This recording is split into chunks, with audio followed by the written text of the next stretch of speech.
নমস্কার বন্ধুরা, welcome to unicorn. Arshdeep Singh এর সুইং, বরুণ চক্রবর্তীর চক্রভুয়ে ফেসে গেল ইংল্যান্ড। আমরা এক্সপেক্ট করেছিলাম যে ইডেনের মতো পিচ, সেখানে একটা হাই স্কোরিং ম্যাচ হয়তো হতে পারে। ইংল্যান্ড ব্যাটসম্যানদের থেকে বেশি এক্সপেকটেশন ছিল, বাট অর্শদীপ সিং বলল, ভাই আমি এখন ইন্ডিয়ার 1 নম্বর উইকেট টেকার টি-20-তে। হ্যাঁ, অর্শদীপ সিং কিন্তু বর্তমান সময়ে দাঁড়িয়ে ভারতের হয়ে সর্বোচ্চ উইকেট শিকারী টি-20 ফরম্যাটে। এটা কিন্তু বিশাল বড় একটা অ্যাচিভমেন্ট। সে কিন্তু আজকে ছাড়িয়ে গেছে হচ্ছে যুজবেন্দ্র চাহালকে, যার 96টি উইকেট ছিল। অর্শদীপ সিং এর হয়ে গিয়েছে 97খানা উইকেট। এবং ভাবতে পারছো অর্শদীপ সিং এর বয়স কিন্তু মাত্র 25, তো অনেক রেকর্ড এখনো বাকি আছে। তারপর হলো বরুণ চক্রবর্তী। বরুণ চক্রবর্তী বললো যে এটা তো আমারই হোম গ্রাউন্ড, তো সেখানে ইডেনের পিচ আমি ভালো করে চিনি। এবং একই ওভারে ব্রুক এবং লিভিংস্টোন, যাদের স্পিনের বিরুদ্ধে খেলা নিয়ে প্রশ্ন বারবারই ওঠে, তাদেরকে খুব বাচ্চাদের মতো করে আউট করলো, করে কিন্তু ওখানেই ম্যাচটাতে ইন্ডিয়াকে নিয়ে এলো। দেন তো স্ট্রাগল ছিল ইংল্যান্ডের, সেখানে বরুণ অর্শদীপ সিং এরাই কিন্তু আজকের ম্যাচের হিরো ইন্ডিয়ার হয়ে। বাকি ব্যাট হাতে যেটুকু করার দরকার ছিল সেটা অভিষেক শর্মা করে দিয়েছে। তো প্রথম থেকে কথা বললে ভারতের লাইন আপ আমরা যেরকম এক্সপেক্ট করেছিলাম, 10 জন তো একই ছিল, বাট 11 নম্বর জায়গাতে চেঞ্জ ছিল, মোহাম্মদ সামি ছিল না। এটা তো আমি এক্সপেক্ট করিনি, ভাবছিলাম সামি হয়তো খেলবেই। তোমার ছিল হচ্ছে রবি বিষ্ণুই। এবার সামি কি তাহলে 100% ফিট নয়, সেটা নিয়ে প্রশ্ন উঠতেই পারে। তবে আমার হয়তো মনে হচ্ছে যে হয়তো পিচ কিছুটা ড্রাই ছিল, সেই কারণেই হয়তো ভারত 3টে ফ্রন্ট লাইন স্পিনারের সঙ্গে গিয়েছিল। কারণ ইডেনের পিচে নয়তো তুমি হার্দিক পান্ডিয়াকে নিজের সেকেন্ড আর কি পেসার হিসেবে নিয়ে নামবে, সেটা রিস্কি হয়ে যেত। সেই কারণেই নয়তো হর্ষিত রানাকেও হয়তো খেলাতো, সামি যদি 100% ফিট আর কি না থাকতো। তো সেখানে আই থিঙ্ক এটা ট্যাকটিক্যাল চেঞ্জ, দুটো প্রপার স্পিনারের সঙ্গে যাওয়ার যে চেঞ্জটা। বাকি তো ম্যাচের প্রথম থেকে অর্শদীপ সিং কিন্তু তোমার আগুন লাগিয়ে দেয়। অ্যাকচুয়ালি আরসিবি ফ্যানেদের আমি অনেকগুলো পোস্ট দেখছিলাম টুইটারে, সবাই আজকের খেলা নিয়ে এক্সাইটেড কেন। আরসিবির 3টে প্লেয়ার ইংল্যান্ডের হয়ে খেলতে চলেছে, Phil Salt, Liam Livingstone, Jacob Bethell. But দিনের শেষে তারা হয়তো হতাশই হবে, যদিও বড় টুর্নামেন্ট এখনো 4টে টি-20 আছে। তো আরসিবি ফ্যানেরা দুঃখ পেও না, একটু ভালো ব্যাটিং অবশ্যই দেখতে পাবে। সল্ট, লিভিংস্টোন, বেথেল একটা না একটা ম্যাচে খেলবে। তবে আজকের ম্যাচে কিন্তু 3জনই চললো না, 2জন তো ডাকে আউট হলে, শূন্য পড়লো, সল্ট এবং লিভিংস্টোন। এবং তোমার জেকব বেথেল তো একটা টেস্ট ইনিংস খেললো, যাতে ইনিংস ছিল 14 বলে 7 রান করে। প্রথম ওভারেই কিন্তু সল্টকে আউট করে দেয় অর্শদীপ সিং, দারুণ বল সুইং হয়। 3 নম্বর বলে কিন্তু অর্শদীপের শিকার হয় ফিল সল্ট। দেন তারপরের ওভারে জস বাটলার কিছুটা রান করে, তবে উল্টো দিক থেকে আবার অর্শদীপ সিং আসে, বেন ডাকেটকে আউট করে, ভালো ক্যাচ নেয় রিঙ্কু সিং। তো সেখানে অর্শদীপ সিং শুরুতেই 2টো উইকেট ফেলে দিয়েছিল। যদিও জস বাটলার এবং হ্যারি ব্রুকের মধ্যে একটা পার্টনারশিপ হয়, যেখানে জস বাটলারই মেনলি ভালো খেলছিল, ওই একটা প্লেয়ারই ইংল্যান্ডের হয়ে ব্যাটিং করেছে। তবে সেখানে 8 নম্বর ওভারে কিন্তু বল করতে আসে বরুণ চক্রবর্তী, তার আগে 6 নম্বর ওভারও বল করেছে। এবং বরুণ চক্রবর্তীর সামনে তোমার একদম শিক্ষানবিশ লাগছিল হ্যারি ব্রুককে, যে স্পিন কিভাবে খেলতে হয় কোনো আইডিয়াই নেই, বরুণ চক্রবর্তী কি বল করছে কোনো আইডিয়া নেই, বরুণ চক্রবর্তীকে রেডি করতে পারছে না। আর সেটা শুধু হ্যারি ব্রুক না, লিয়াম লিভিংস্টোনের ক্ষেত্রেও হয়েছে, পরে জেকব বেথেলের ক্ষেত্রেও হয়েছে। বরুণ যে কি বল করবে সেটাই কিন্তু বরুণের হাত থেকে কেউ পড়তে পারেনি। মানে প্রকৃত অর্থেই বরুণ চক্রবর্তী কিন্তু একদম চক্রব্যূহ করে দিয়েছিল, যেখানে বরুণ চক্রবর্তীর গুগলিতে কিন্তু প্রথমে বোল্ড হয় তোমার হ্যারি ব্রুক, দেন লিয়াম লিভিংস্টোন আসে। এবং তারপর যেভাবে লিয়াম লিভিংস্টোন আউট হলো, দেখে মনে হলো ভাই এটা কি লেভেলের স্পিন খেলার টেকনিক।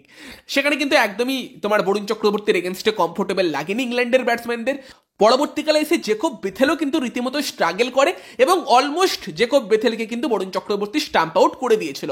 মানে ওখানে যে বরুণ চক্রবর্তী 3টে ওভার করে দিয়ে চলে যায়, 6 নম্বর, 8 নম্বর এবং 10 নম্বর, 3 ওভারে বোধহয় 16 রান দিয়েছিল, 2টো গুরুত্বপূর্ণ উইকেট নিয়ে যায় এবং ইংল্যান্ডকে পুরোপুরি ব্যাকফুটে ঠেলে দিয়ে চলে যায়। জেকব বেথেলের একটা স্ট্রাগলিং ইনিংস শেষ হয় হার্দিক পান্ডিয়ার বোলিংয়ে, হার্দিক পান্ডিয়াও উইকেট পায়।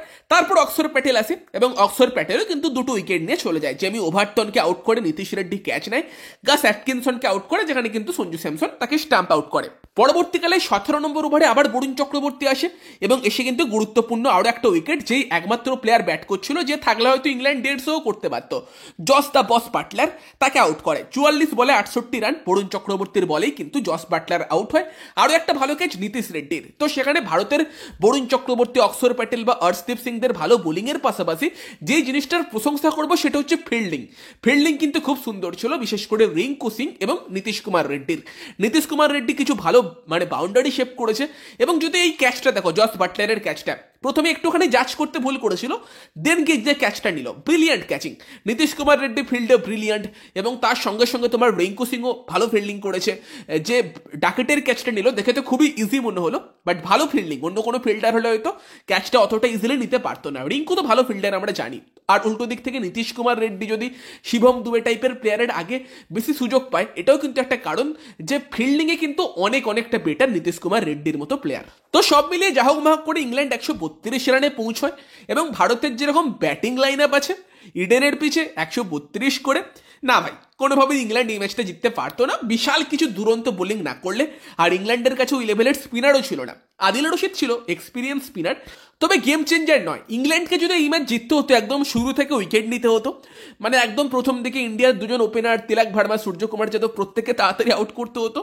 ইংল্যান্ড খারাপ বোলিং অ্যাকচুয়ালি করেনি, প্রথম দিকে ইংল্যান্ডও ভালো বোলিং শুরু করে। জোফরা আর্চার অ্যাকচুয়ালি বেশ ইমপ্রেসিভ ছিল। জোফরা আর্চার ওভারঅল কিন্তু 2টো উইকেট নেয়, 4 ওভারে মাত্র 21 রানই দিয়েছে। এবং সঞ্জু স্যামসন কিন্তু একটু স্ট্রাগল করছিল। প্রথম ওভারে জোফরা আর্চারের এগেনস্টে কিছুটা স্ট্রাগল করে, দ্বিতীয় ওভারে কিন্তু সঞ্জু স্যামসন গাস অ্যাটকিনসনকে মেরে দেয় 22 রান, 4টে 4 মারে 1টে 6 মারে। তো পাওয়ার প্লেতে ওটাই ইন্ডিয়ার জন্য সব থেকে ভালো ওভার গিয়েছিল, বাট বাকি সময়টা একটু সঞ্জুকে আমরা স্ট্রাগল করতে দেখি। মার্ক উডের এগেনস্টে একটা ওভারে রীতিমতো স্ট্রাগল সঞ্জু করে এবং ফাইনালে কিন্তু জোফরা আর্চারের বোলিংয়ে কিন্তু সঞ্জু স্যামসন আউট হয়ে যায় 5 নম্বর ওভারে। দেন সূর্যকুমার যাদব আসে এবং একই ওভারে সূর্যকুমার যাদব আউট 0 রানে। তো ভাবছিলাম আমি হয়তো তিলক ভার্মা 3 আসতে পারে, তবে মেবি লেফট রাইট কম্বিনেশনের জন্য সূর্য 3 আসে। বাট বেশ কয়েকটা ম্যাচ হয়ে গেল কিন্তু সূর্যর ব্যাট থেকে বড় রান আসছে না। টি20তে এটা দেখা যায় না খুব বেশি। তো হোপফুলি সূর্য খুব তাড়াতাড়ি ফিরবে এবং ওই জায়গাতে ইংল্যান্ড হয়তো একটা চান্সের গন্ধ পেলেও পেতে পারতো, তবে সেটা খুব বেশিক্ষণ স্থায়ী হতে দেয়নি অভিষেক শর্মা। মার্ক উড যে ভালো বোলিং করছিল, তাকে যেভাবে 2টো 6 মারলো, ওখানেই বোঝা গিয়েছিল যে ইন্ডিয়ার এই প্লেয়ারগুলো ভাই ব্যাকফুটে যাবে না। এদের টার্গেটই কত তাড়াতাড়ি বাড়ি যাবো সেটার, 12 ওভার 13 ওভারের মধ্যে ম্যাচ শেষ করার। এবং দেন অভিষেক শর্মার দারুণ ব্যাটিং আমরা দেখি, 34 বল 79 রান, একাই ম্যাচ শেষ করে দেয়। মানে কি আলাদা লেভেলের ব্যাটিং, 5টে 4 মারে 8টা 6 মারে।